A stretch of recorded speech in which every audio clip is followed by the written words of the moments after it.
sini menatap masa depan yang tak pasti. Kegelisahan hatiku tak tahu arah yang ku tuju. Pergumulan dan tantangan menghimpitku sampai Tuhan.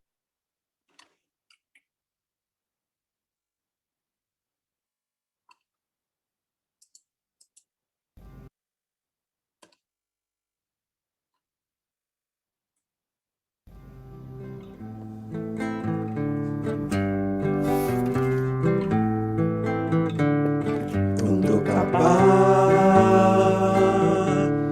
aku di sini menatap masa depan yang tak pasti. Kegelisahan hatiku tak tahu arah yang ku tuju. Pergumulan dan tantangan menghimpitku sampai Tuhan menemukanku. Nyatakan kasih-Nya yang ajaib bagiku, dan Dia menuntun langkahku, teguhkan tujuan hidupku. Damai dan sukacita melingkupiku. Sekarang ku mau hidup memuliakan-Mu, menceritakan kasih anugerah-Mu bagiku. Yesus, Engkaulah Tuhanku, tujuanku, teladanku. Oh Tuhan, jadikan aku serupa-Mu. Oh Tuhan, jadikan aku serupa-Mu.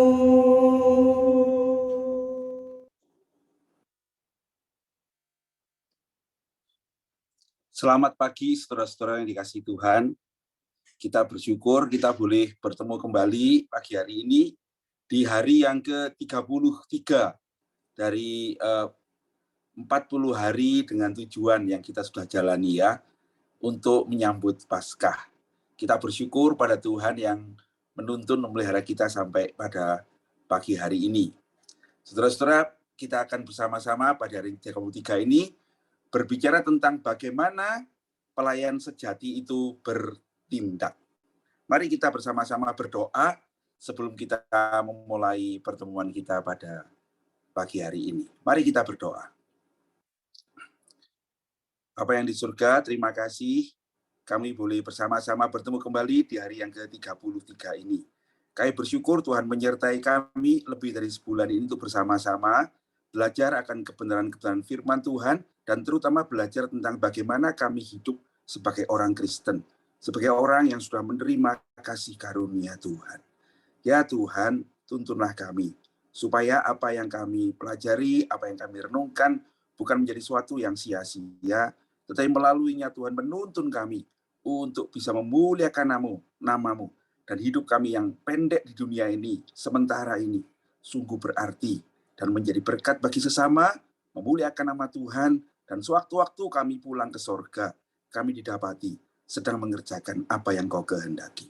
Tuntunlah kami semua, berkatilah semua teman-teman yang bergabung, dan juga hamba-Mu yang memimpin, tuntunlah dengan kuasa Roh Tuhan. Demi Yesus Juru Selamat kami yang hidup, kami berdoa dan mohon pimpinan. Amin. Mari bersama-sama kita merenungkan lagu ini. Saudara-saudara boleh menyanyikannya di rumah bersama-sama.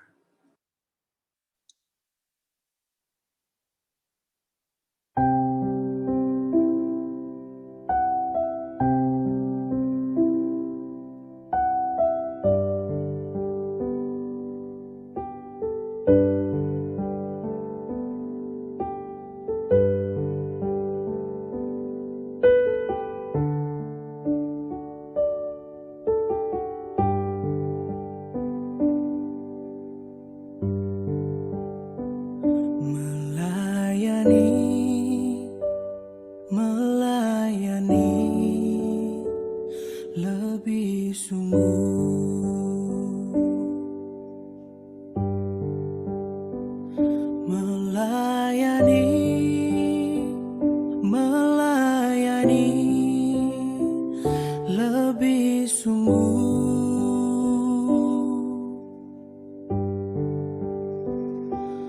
Tuhan lebih dulu melayani kepadaku, melayani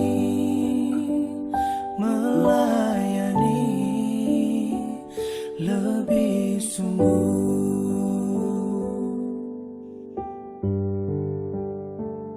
Mengasihi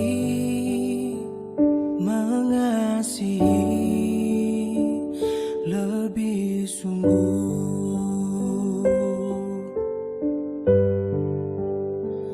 Mengasihi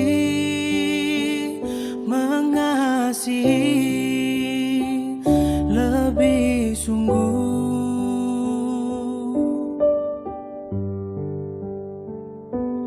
Tuhan lebih dulu mengasihi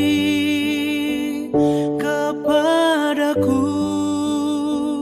mengasihi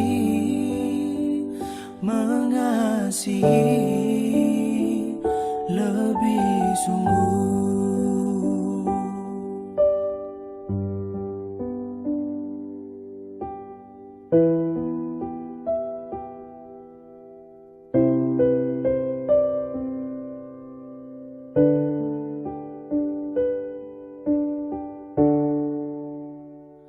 Mengampuni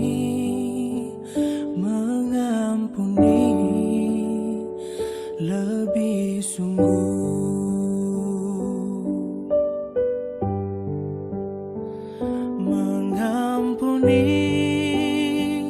Mengampuni lebih sungguh.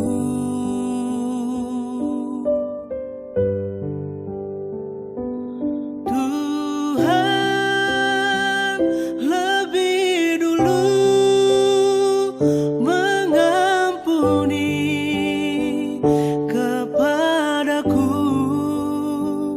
mengampuni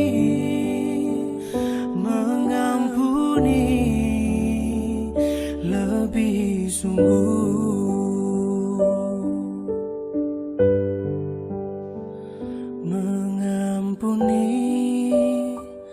Mengampuni lebih sungguh.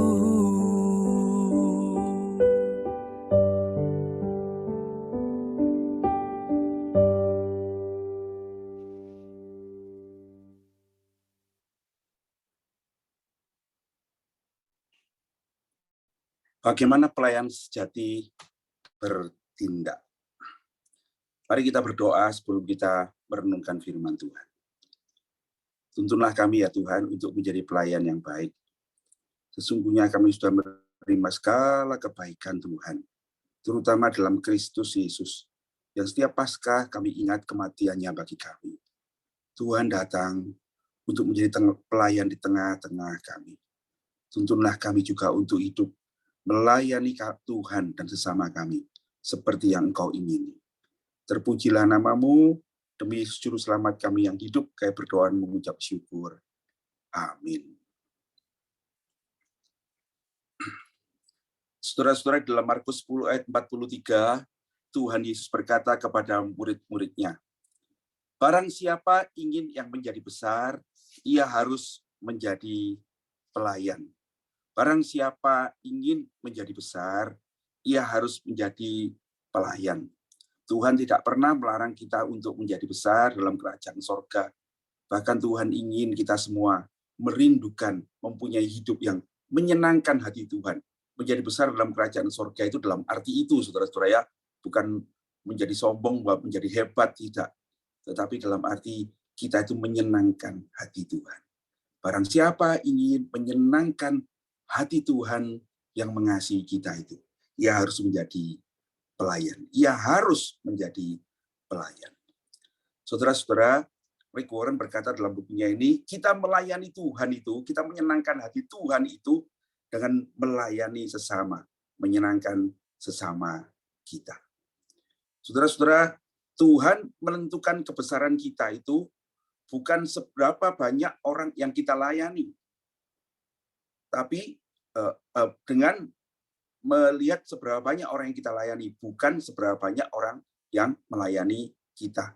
Nah, saudara-saudara sekalian, ini yang berbeda sekali dengan apa yang kita pelajari di dalam dunia ini, ya. Saudara-saudara, di dalam dunia kita diajari untuk menjadi orang yang paling penting, begitu ya. Orang yang, kalau kamu menjadi orang besar itu lihat berapa stafmu, begitu ya. Berapa perusahaan yang kamu pimpin, berapa banyak orang yang ada di bawahmu. Saudara-saudara sekalian, itu yang membedakan dengan hidup orang Kristen. Tuhan suatu hari, kalau kita ke surga, kita tidak akan bawa kebanggaan perusahaan kita yang banyak, manajemen yang luar biasa, tetapi yang kita bawa adalah apa dan berapa banyak yang sudah kita berikan kepada sesama kita. Bukan apa yang sudah kita dapat dari sesama kita. Seberapa banyak orang yang kita layani. Saudara-saudara, hari ini biar kita memikirkan hal itu ya. Mari kita merenungkan ini.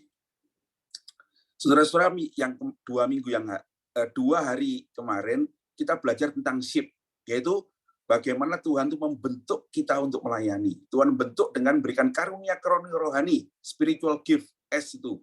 Tuhan memberikan pada kita hati, motivasi, ya, kesenangan, hobi, begitu ya, itu heart, ya, hati yang melayani. Yang ketiga, Tuhan memberikan kita kemampuan, ability, ya. Tuhan berikan bakat, talenta untuk kita melayani.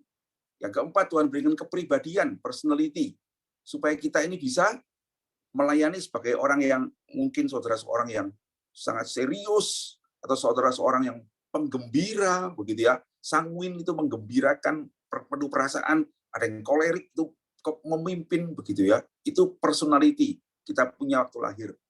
Dan yang terakhir itu yang kita alami sehari-hari, yaitu pengalaman-pengalaman, ya, bagaimana saudara bertemu Tuhan, bertemu dengan gereja GKI Immanuel misalnya gitu. Nah, semua itu shape itu menyingkapkan pelayanan kita, menunjukkan kemana Tuhan menuntun kita. Tetapi perhatikan saudara-saudara, hati pelayan Anda itulah yang akan menyingkapkan kedewasaan rohanimu. Shape itu menunjukkan, menyingkapkan kemampuanmu, apa yang Tuhan beri. Tetapi hati pelayan itu menyingkapkan kedewasaan rohanimu. Karena seringkali yang dibutuhkan lebih daripada kemampuan-kemampuan kita, tetapi kemauan kita, hati kita yang dengan rendah hati melayani. Tuhan Yesus mengatakan tentang pelayan ini begini, dari Matius 7 ayat 16. Tuhan Yesus berkata, engkau akan mengenali mereka dari apa yang mereka lakukan. Ya, dari buahnya kamu akan tahu pohonnya. Nah, ini bukan pohonnya dalam arti kamu itu anaknya siapa, begitu ya, dari asalnya dari mana. Tetapi ini menunjukkan bahwa pelayanan kita itu, semangat kita melayani, kerendahan hati kita itu menunjukkan betapa baiknya hati yang ada di dalammu, begitu ya. Saudara-saudara sekalian, pelayanan seringkali tidak sesuai dengan karunia kita yang kita punya di SHIP itu ya. Tetapi seorang pelayan akan melayani dengan hati mereka ketika mereka melihat ada sesuatu yang mereka harus lakukan. Kita akan belajar hari ini 6 hal tentang melayani, saudara-saudara. Yang pertama, seorang pelayan sejati itu harus selalu siap melayani, ya, siap melayani. Saya selalu ingat ya, kalau dulu punya teman itu namanya availability ya. Saya punya teman rekan pelayanan yang kemampuannya tidak banyak, saudara-saudara, tetapi dia adalah seorang yang selalu siap untuk melayani, ya. Dia tidak terlalu memusingkan hal-hal yang lain. Ketika dia diminta melayani, dia langsung pergi. 2 Timotius 2 ayat 4 ini mengingatkan kita bagaimana Paulus itu mengajar Timotius untuk melayani. Timotius melayanilah seperti seorang prajurit, begitu ya, seorang prajurit. Bagaimana seorang prajurit? Seorang prajurit yang sedang berjuang tidak memusingkan dirinya dengan persoalan-persoalan penghidupannya. Supaya dengan demikian ia berkenan kepada komandannya. Saudara, di Ukraina sedang perang ya. Kalau lihat kehancuran kota Mariupol itu ya, itu 90% hancur. Tapi teman-teman kita yang menjadi prajurit di sana itu tidak peduli, tidak ada air, tidak ada listrik. Mereka tetap di sana, memegang senjatanya, bertahan, dan sekalipun kota itu 90% hancur, kota itu masih tetap dikuasai oleh orang-orang Ukraina yang di situ ya.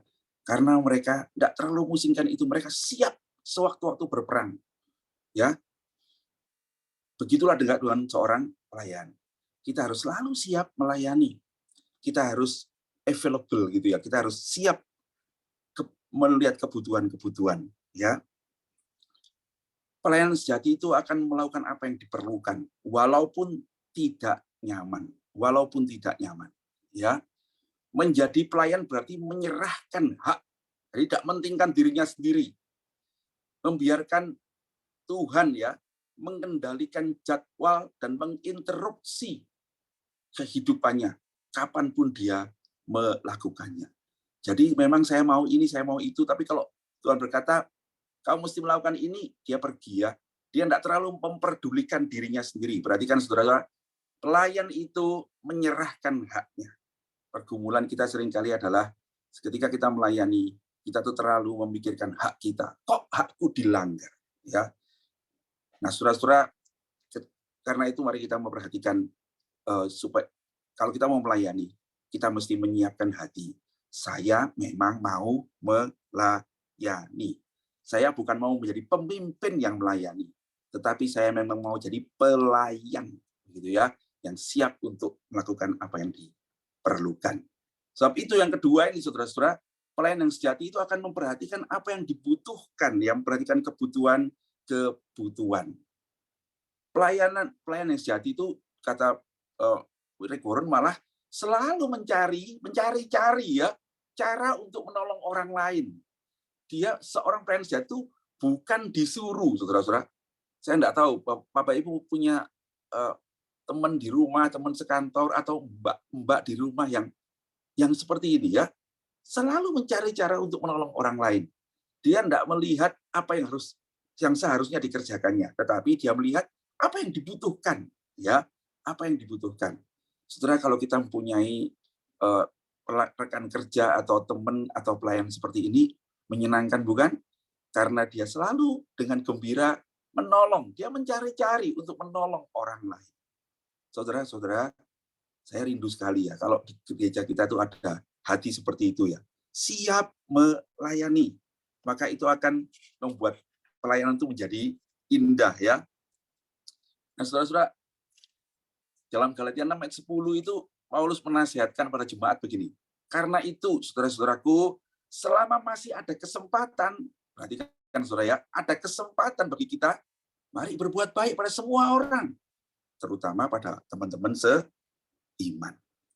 Ketika Tuhan membawa seseorang yang mempunyai kebutuhan ke hadapan kita, bagaimana perasaan kita? Wah, ngerepoti, atau kita jadi antusias untuk menolong. Saudara-saudara, ingatlah, ketika Tuhan membawa seorang mempunyai kebutuhan ke hadapan kita itu, Tuhan sesungguhnya sedang memberikan kesempatan kepada kita untuk bertumbuh dalam pelayanan. Saudara-saudara, saya bersyukur ya di gereja kita ini, kita bertemu dengan banyak orang-orang seperti itu ya, para pemimpin kita, senior-senior kita itu. Ketika orang datang dalam kebutuhan, kadang-kadang bisa muncul perasaan, wah kok seperti gereja dimanfaatkan. Tetapi saya melihat orang-orang seperti ini, itu kesempatan untuk menolong, ya, memberikan pertolongan. Itulah pelayanan yang sejati. Seringkali, saudara-saudara, kita kehilangan banyak kesempatan untuk melayani, justru karena kita tidak peka dan kita tidak spontan. Pelayanan itu seringkali spontan terhadap kebutuhan. Amsal 3 ayat 28 berkata begini, jangan engkau berkata kepada sesamamu, pergilah dan kembalilah, besok akan kuberi, sedangkan yang diminta ada padamu. Saudara-saudara, perhatikanlah, kalau kita dimintain pertolongan, jangan tunda ya, belum tentu ada besok. Saya ingat sekali ya, ada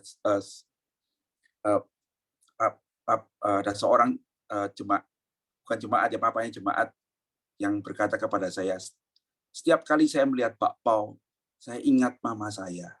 Ya, itu papanya Denis ya. Dia berkata, setiap kali ingat Pak Pau. Kenapa? Suatu hari dulu waktu mama sakit, dia bilang saya ingin Pak Pau.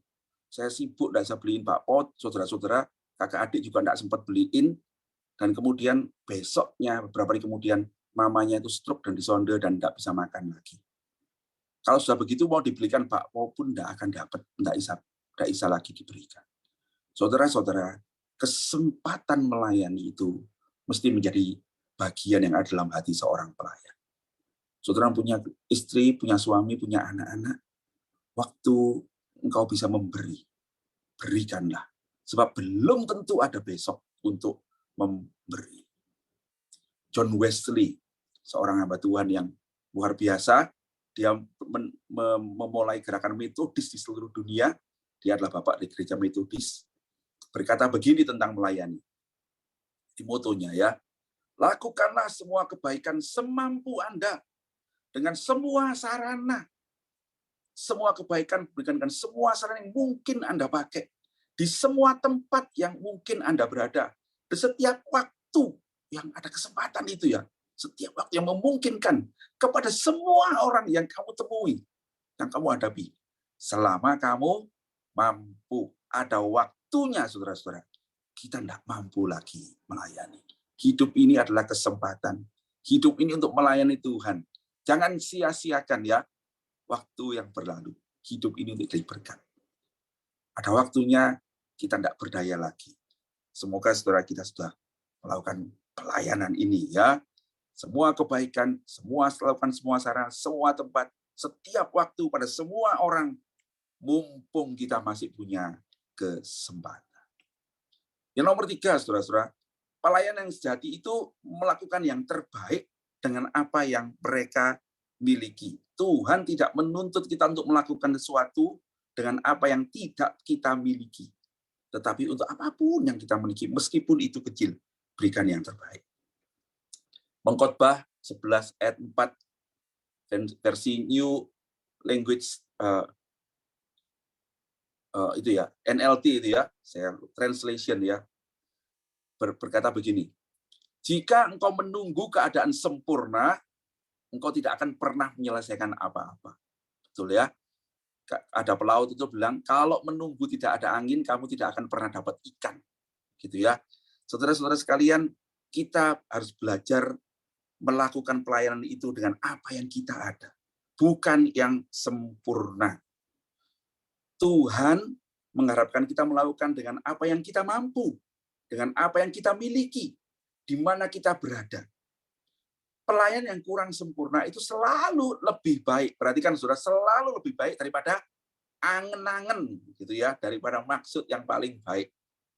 Saudara-saudara, kadang-kadang kita berkata begini, ada seorang tuh berkata begini, Pak Pendeta, saya akan berikan perpuluhan kalau Tuhan memberikan saya duit, kalau Tuhan berikan duit 10 juta gitu.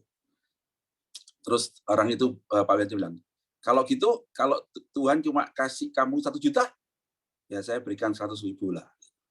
Kalau Tuhan kasih kamu 500.000, 50.000 lah. Kalau Tuhan kasih kamu 100.000, ya saya kasih 10.000 lah.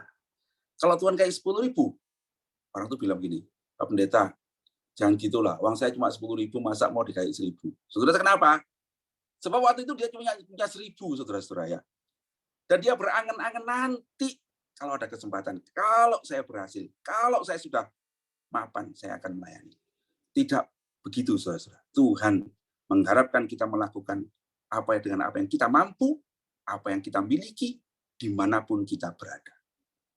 Pelayanan yang kurang sempurna selalu lebih baik daripada angan-angan yang paling baik. Yang nomor 4, saudara-saudara, pelayanan sejati itu melakukan setiap tugas dengan dedikasi yang sama. Ukuran tugas itu tidak penting. Ukuran tugas itu tidak penting. Yang penting adalah bagaimana kita melakukan. Tugas itu bisa besar, bisa kecil. Kita lakukan tidak dengan sesungguh-sungguhnya. Kolose 3 ayat 23, dalam firman Tuhan berkata begini, Apapun yang kamu perbuat, perbuatlah dengan segenap hatimu. Apapun ya. Seperti untuk Tuhan, bukan untuk manusia. Saudara-saudara, itulah pelayanan. Pelayanan yang saya itu melihat semua itu untuk Tuhan. Beberapa waktu yang lalu saya sudah bilang, bukan? Kalau kita memasak untuk keluarga, apakah engkau sudah memasak yang terbaik untuk suamimu, untuk anak-anakmu? Sebab engkau melakukannya itu untuk Tuhan, bukan untuk manusia. Saya ingat Mama Ibu Esther dulu ya, waktu saya masih sama-sama sempat bantu Pak Hasan membuat PBIK itu ya. Ketika kami selesai kerja siang-siang tuh, Popo tuh selalu bilang, ayo makan. Terus saya bilang, saya dan teman bilang, sudah bos, sudah makan. Ayo kalian mesti makan. Terus alasan dia ngomong bagaimana? Dia mengatakan, sebab saya sudah masak ini. Saya tidak masak untuk anak saya tidak masak untuk mantu saya masak untuk Tuhan. Saudara-saudara ya. Dan kalian hamba-hamba Tuhan, ayo makan. Gitu ya. Wah, saya ingat perkataan itu ya. Itu masak, saudara. Apa kita melakukannya untuk Tuhan? Saudara mengerjakan apa yang kecil jadi gereja. Apakah saudara melakukannya dengan sungguh-sungguh untuk Tuhan? Saudara-saudara, Tuhan tidak pernah membebaskan kita dari tugas-tugas yang sederhana, yang biasa. Sebab itu adalah bagian yang penting dalam kurikulum pembentukan karakter kita. Saudara-saudara akan jadi besar ketika saudara melakukan hal yang kecil itu. Maka yang kecil itu selalu ada pada kita. Lakukanlah, itu akan buat engkau menjadi seorang yang berkarakter. Galatia 6 ayat 3 itu mengingatkan semua kita begini. Kalau ada orang menyangka bahwa ia berarti, padahal ia sama sekali tidak berarti, ia menipu dirinya sendiri. Kalau orang itu merasa dia mau melakukan pekerjaan yang besar-besar saja, saudara-saudara, dia menyangka dia berarti. Dia menipu dirinya sendiri. Apa itu berarti? Kalau kita setia melakukan pekerjaan yang sederhana, yang kecil itu. Contohnya adalah Tuhan itu sendiri ya. Yohanes 13 ayat 14-15 berkata begini. Jadi jikalau aku membasuh kakimu, nah saudara-saudara kita mau merayakan Natal, merayakan Paskah bukan? Pada hari sebelum Tuhan Yesus disalibkan, dia membasuh kaki murid-muridnya. Melakukan pekerjaan yang paling sederhana seorang pelayan. Lalu dia berkata begini. Jikalau aku yang adalah Tuhan dan gurumu, perhatikan saudara, dia adalah Tuhan, pencipta langit dan bumi dan guru kita. Dia menjadi teladan kita. Maka kamu pun wajib saling basuh kakimu. Sebab aku memberikan sebuah teladan kepada kamu. Perbuatlah seperti yang telah kuperbuat kepada. Teladan apa ini saudara-saudara? Teladan melayani. Melakukan hal yang kecil. Saudara-saudara sekalian, tugas-tugas kecil sering kali menunjukkan hati yang besar. Dia ya. Tugas-tugas kecil sering kali menunjukkan hati yang besar. Kesempatan-kesempatan besar sering menyamarkan diri dalam bentuk-bentuk tugas kecil. Hal-hal kecil dalam hidup ini itu sering kali menentukan hal yang besar nanti akan kita punya. Saya punya banyak contoh. Tapi waktu ini tidak memungkinkan. Mari kita renungkan ya, baca lagi buku ini dan biarlah kita melakukannya dengan setia. Yang nomor 5, saudara-saudara, pelayan sejati itu setia pada pelayanan mereka. Setia pada pelayanan mereka. Kesetiaan itu adalah penting sekali ya. Kesetiaan adalah penting sekali ya. Setia berarti menyelesaikan tugas. Setia itu berarti memenuhi tanggung jawab. Setia itu berarti menepati janji. Setia itu berarti menyelesaikan komitmen. Itulah sebabnya seorang pelayan itu perlu setia. Sebab pelayan yang setia itu akan menyelesaikan itu, menyelesaikan tugas, menyelesaikan tanggung jawab, menepati janji, menyelesaikan komitmen. Dan pelayan yang, nah itu dia ya, dan pelayan yang setia itu tidak akan meninggalkan tugasnya sebelum selesai. Dia tidak akan berhenti karena dia kecil hati, karena dinilai buruk, kamu tidak berbakat, kerjaanmu tidak berhasil, dia tidak kecil hati. Dia akan menyelesaikan sampai selesai. Seorang pelayan sejati itu dapat dipercaya dan diandalkan. Apakah kita adalah orang-orang yang dapat dipercaya, dapat diandalkan? Saudara-saudara, Rick Warren itu berbicara begini ya, Setiap minggu gereja dan organisasi lain harus melakukan improvisasi karena para sukarelawan tidak siap, tidak muncul, bahkan tidak memberitahukan bahwa mereka tidak dapat datang. Saudara-saudara, itu pengalaman kita semua, bukan termasuk saya ya. Saya minta maaf, tetapi betul saudara-saudara ya, betul. Kesetiaan itu membuat kita itu bertanggung jawab dan menjadi pelayan yang sejati. Matius 25 ayat 23 itu. Tuhan Yesus bercerita tentang seorang yang diberi talenta. Dan ketika dia sudah bersungguh-sungguh, dikatakan dalam firman Tuhan itu, maka segeralah hamba itu, segera itu menunjukkan antusiasme, kesungguhan, mengembangkan talentanya, dan waktu tuannya datang, dia mengatakan, Tuhan, aku sudah membawa talenta yang kau berikan, 5 itu sudah jadi 10. Nah, ini komentarnya. Baik sekali perbuatanmu itu, hai hambaku yang baik dan setia. Nah, ya, engkau telah setia memikul tanggung jawab dalam perkara kecil, saudara-saudara. Aku akan berikan kepadamu tanggung jawab dalam perkara besar. Bukan hadiah, saudara-saudara, tapi diberi kepercayaan yang lebih baik, lebih besar. Di manakah kita diuji? Dari perkara yang kecil. Saudara mau jadi besar, dapat tugas besar? Setialah dalam perkara yang kecil. Ya. Terakhir, saudara-saudara, yang keenam, plan sejati itu meningkatkan sikap yang rendah hati. 1 Petrus 5 ayat 5 itu mengingatkan pada pelayan-pelayan pada zamannya. Petrus berkata, aku sebagai teman penatua, menasihatkan kamu, saudara-saudara. Janganlah kamu saling melayani. Dan kamu semua, rendahkanlah dirimu seorang terhadap yang lain. Sebab Allah menentang orang yang congkak, tetapi mengasihani orang yang rendah hati. Saya pikir ini penting sekali. Tidak ada pelayan itu yang di atas. Semua pelayan yang di bawah. Kalau kita tinggi hati, tidak mungkin melayani, saudara-saudara ya. Tidak mungkin melayani. Yang terjadi apa? Kita akan jadi pamer, ya. Kita akan menginginkan penghargaan.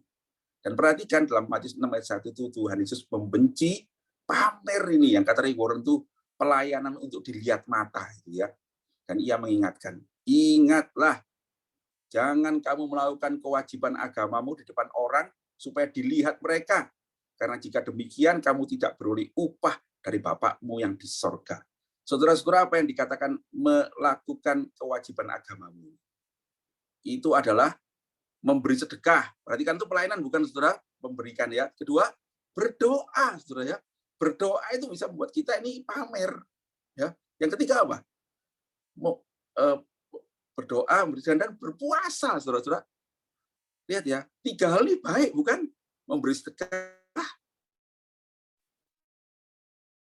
orang, berdoa, lalu satu lagi berpuasa. Baik, bukan? Tetapi ketika itu dilakukan bukan dengan rendah hati, tetapi dengan mengharapkan pujian. Tuhan Yesus mengatakan, engkau kehilangan upahmu di sorga. Tuhan mengingatkan kita. Galatia 1 ayat 10 berkata begini, jadi bagaimana sekarang? Paulus berbicara tentang dirinya. Adakah aku cari kesukaan manusia atau kesukaan Allah? Adakah aku coba berkenan kepada manusia sekiranya aku masih harus mencoba berkenan pada manusia, maka aku bukanlah hamba Kristus. Perhatikan saudara, ketika kita mengharapkan penghargaan, sesungguhnya aku bukan seorang hamba. Aku cuma seorang bekerja upahan. Kita mesti ingat ya, zaman dulu pekerja itu, penghamba itu adalah budak, saudara, bukan upahan. Pelayan yang sejati tidak menjadi pusat perhatian. Mereka bahkan menghindarinya jika mungkin. Mereka akan puas melayani diam-diam di bawah bayang-bayang. Saudara-saudara, tetapi ingatlah apa yang kita kerjakan di dalam Kristus itu tidak sia-sia. Dalam Kolose 3 ayat 4 itu Paulus mengingatkan begini. Saudara-saudara, apabila Kristus yang adalah hidup kita menyatakan diri kelak, kamu pun akan menyatakan diri bersama Dia dalam kemuliaannya. Sementara ini puaskanlah dirimu dengan yang tidak dikenal. Yang memberi upah kita adalah Tuhan kita. Jangan kecil hati ketika pelayanan kita tidak diketahui atau dianggap remeh, tidak dihargai. Saudara-saudara, teruskanlah melayani Kepada jemaat yang melayani Tuhan itu, Paulus berkata pada jemaat di Korintus itu ya, saudara-saudara yang kekasih, berdirilah teguh, jangan goyah, giatlah selalu dalam pekerjaan Tuhan. Kamu tahu bahwa dalam persekutuan dengan Tuhan, jerih payahmu tidak sia-sia. Kita mempunyai upah di sorga. Dan apapun yang paling kecil yang kita lakukan karena Tuhan, saudara-saudara, kita tidak akan kehilangan upahnya. Matius 10 ayat 42 itu bicara tentang pemuritan. Lalu Tuhan berkata begini, dan barang siapa memberi air sejuk secangkir saja pada salah seorang yang kecil ini karena ia muridku, aku berkata kepadamu, sesungguhnya ia tidak akan kehilangan upahnya daripadanya. Saudara-saudara, kalau kita melayani Tuhan, dan kita membuat orang lain itu memberkati kita, saudara-saudara, engkau sudah menjadi berkat buat orang lain. Sebab orang itu ketika berbuat baik kepada kita yang adalah murid Tuhan, orang itu tidak akan kehilangan upahnya. Lainlah dengan baik, jadilah murid dengan baik, dan nama Tuhan akan dipermuliakan. Saya minta waktu sedikit cerita yang barangkali boleh menutup ya. Saudara-saudara, kita selalu ingat pada cerita ini ya. Segelas susu ya. Katanya waktu Howard Kelly masih kecil, suatu hari dia berjualan dan lapar dari rumah ke rumah. Dia mengetuk pintu sebuah rumah dan dibukain oleh seorang gadis cantik. Dia melihat gadis cantik itu dan kemudian dia disungkan. Lalu dia bilang, bolehkah saya minta segelas air? Gadis itu masuk dan kemudian bawa keluar segelas susu. Howard Kelly meminumnya dengan pelan-pelan, katanya menikmatinya. Dan kemudian bertanya, berapa saya harus bayar untuk susu ini? Gadis itu tersenyum dan berkata, engkau tidak usah bayar apa-apa. Ibuku melarang aku mengambil sesuatu dari apa yang kuberikan. Saudara-saudara, Howard Kelly kemudian menjadi seorang dokter ahli yang terkenal di Amerika, ya. Dan kemudian wanita itu sakit, dan penyakitnya itu sulit diatasi, sehingga harus mencari dokter Howard Kelly. Dan ketika Howard Kelly dipanggil untuk konsultasi tentang seorang wanita yang sakit dari kota yang dia kenal, itu kota saya, maka dia berkata, siapa yang sakit? Dan kemudian dia pergi melihatnya. Ketika dia melihat wanita itu udah berapa tahun kemudian, saudara, orang itu tidak mengenali Howard Kelly, tapi Howard Kelly mengenalinya. Itu adalah gadis cantik yang dulu memberikan saya segelas susu. Maka dia memberikan perhatian yang khusus dan merawat pasien itu sampai sembuh. Dan kemudian dia pulih pulang. Nah, saudara, ketika pulang diberi tagihan, bukan? Wanita itu dengan ketakutan membuka tagihan itu. Dia merasa dia nggak mampu bayar. Waktu dia buka, betul ya, jumlahnya sangat besar. Tapi betapa terkejutnya ketika dia melihat catatan di sampingnya. Paid in full with 1 glass of milk. Dr. Howard Kelly. Saudara-saudara, apa yang kita lakukan itu akan dibayar oleh Tuhan sendiri. Mari kita merenungkan pagi hari ini. Aku melayani Tuhan dengan melayani orang lain. Dan ingatlah, barang siapa memberikan air sejuk secangkir saja kepada seorang yang kecil ini karena dia muridku, aku berkata kepadamu, sesungguhnya ia tidak akan kehilangan upahnya. Kita berdoa, saudara-saudara.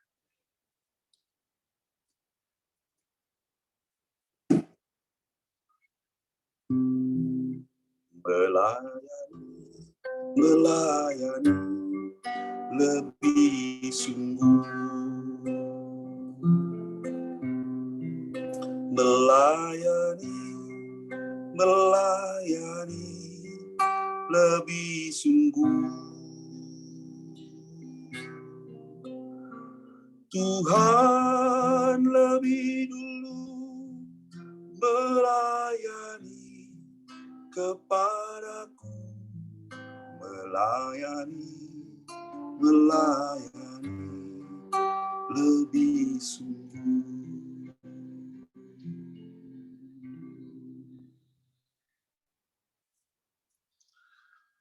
Ya Tuhan, tuntunlah kami untuk melayani.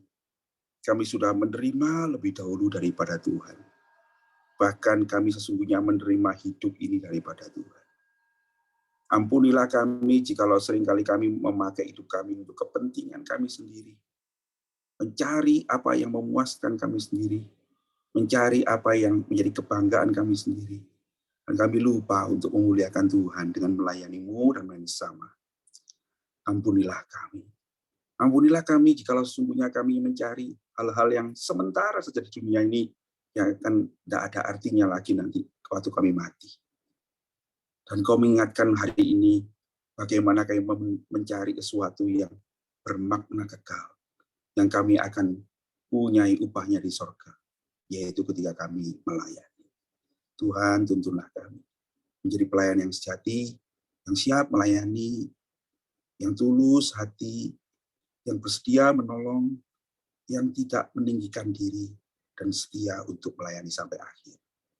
Pimpinlah kami Tuhan, tuntunlah kami di jalan-Mu. Demi Kristus, Juru Selamat kami yang hidup, kami berdoa. Amin. Saudara, saya minta waktu sejenak untuk berdoa syafaat. Mari kita berdoa. Tuhan surga, kami mau berdoa juga untuk hal-hal di luar kami. Sebab Engkau yang mengajar kami untuk melakukan hal itu. Kami berdoa untuk bangsa negara kami. Mohon Tuhan akan berkati dan menolong melewati masa-masa puasa ini, ada ketenangan, dan Tuhan akan menolong mengatasi penularan virus Omikron. Tuhan tolonglah supaya pada masa libur nanti tidak terjadi sesuatu yang tidak bisa kami atasi. Tuntunlah kami, jagailah kami ya Tuhan. Mohon Kau berikan hikmat pada pemimpin kami untuk bisa mengambil kebijakan-kebijakan yang baik. Berdoa untuk gereja-gereja Tuhan, termasuk gereja kami. Tuntunlah kami untuk menjadi saluran berkat di Indonesia ini. Secara khusus kami menyerahkan untuk persiapan Paskah yang dilakukan oleh semua gereja Tuhan di seluruh Indonesia. Tuhan berkatilah. Minggu depan kami akan merayakan Paskah. Tuhan kiranya Kau menuntun semua persiapan-persiapan. Tuhan akan menuntun semua acara-acara. Tuhan akan menuntun semua hamba-hamba Tuhan yang menyiapkan diri. Dan semua kami yang akan menyambut Paskah. Jadikanlah Paskah ini berarti bagi kami. Dan biarlah kami boleh mengingat Engkau yang sudah mati bagi kami, yang menderita bagi kami. Kami boleh menjadikan hidup kami pun persembahan kepada Tuhan untuk kemuliaan-Mu, memuliakan Tuhan. Tuntunlah kami untuk melayani-Mu. Kami berdoa dan menyerahkan untuk saudara-saudara yang saat ini tidak bisa bersama-sama kami karena sakit, karena dalam pergumulan. Tuhan, Engkau ingat saudara-saudara. Kiranya Paskah kali ini menuntun mereka untuk kembali ingatkan kasih-Mu dan dituntun kembali kepada Tuhan. Kami menyerahkan untuk semua saudara-saudara yang berada di tempat ini. Terima kasih untuk kesempatan bersama-sama. Berkatilah semua saudara-saudara. Engkau juga mendengarkan pergumulan-pergumulan saudara-saudara. Ingatlah Tuhan, dan kiranya Engkau yang akan buat saudara-saudara memperoleh kekuatan, memperoleh kesembuhan, memperoleh pertolongan Tuhan pada waktu yang tepat. Terpujilah nama-Mu. Kami menyerahkan hidup kami hari ini kepada-Mu. Tuhan, tuntunlah kami, supaya hari ini kami boleh menjadi saluran berkat, memuliakan nama Tuhan, dan kiranya kami boleh bersyukur kepada Tuhan untuk kesempatan yang boleh kami terima melayani-Mu. Terpujilah nama-Mu Tuhan, demi Yesus Juru Selamat kami yang hidup. Kami berdoa dan mengucap syukur, dan kami ingin mengakhirinya dengan doa yang Tuhan ajarkan pada kami. Bapa kami yang di sorga, dikuduskanlah nama-Mu. Datanglah kerajaan-Mu, jadilah kehendak-Mu di bumi seperti di sorga. Berilah kami pada hari ini makanan kami yang secukupnya, dan ampunilah kami akan kesalahan kami, seperti kami juga mengampuni orang yang bersalah kepada kami. Dan janganlah bawa kami ke dalam pencobaan, tetapi lepaskanlah kami daripada yang jahat, karena Engkau-lah yang punya kerajaan dan kuasa dan kemuliaan sampai selama-lamanya. Amin.